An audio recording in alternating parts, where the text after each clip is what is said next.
Okay, fine. Ethan goes through the prisoners to get Bogdan to escape, and he has to fight whoever is in their way. Ethan orders Benji to open up all the cells because reinforcements are on the way. They get to position and Bogdan thinks they hit a dead end, but Jane is there to dissolve the floor. They rappel down to the sewer and they light the fuse to escape. Benji doesn't know why Bogdan came along, but Ethan wants to give him his freedom for the intel because he would be dead if anyone knew. Ethan shoots Bogdan with a tranquilizer and transfers him onto a different van. Ethan knows something big has gone wrong because they broke Ethan out.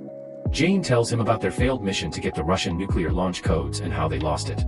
The mission initially succeeded in retrieving the codes, but Trevor ran into opposition who chased after him. When Trevor got away from them by jumping off the building, he ran into an assassin named Sabine who shot him to take the bag. Jane arrived just in time to watch him die.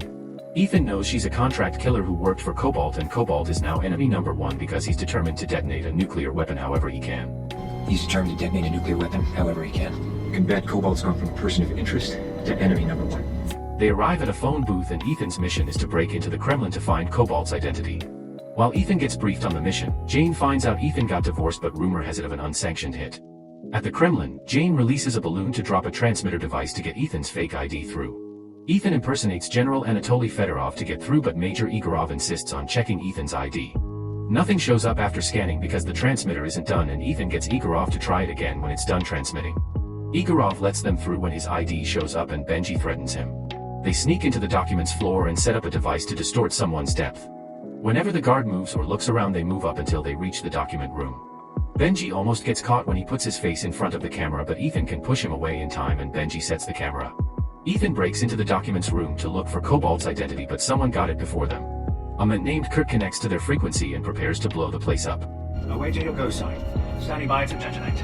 They abort the mission and Ethan sees Kurt when he tries to escape. The device starts failing when more guards show up and they try to get the intruder because they also heard what Kurt said about detonating the explosives.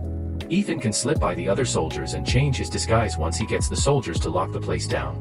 He tries to get to Kurt when he sees him fleeing, but the Kremlin blows up and Ethan is knocked out from the explosion.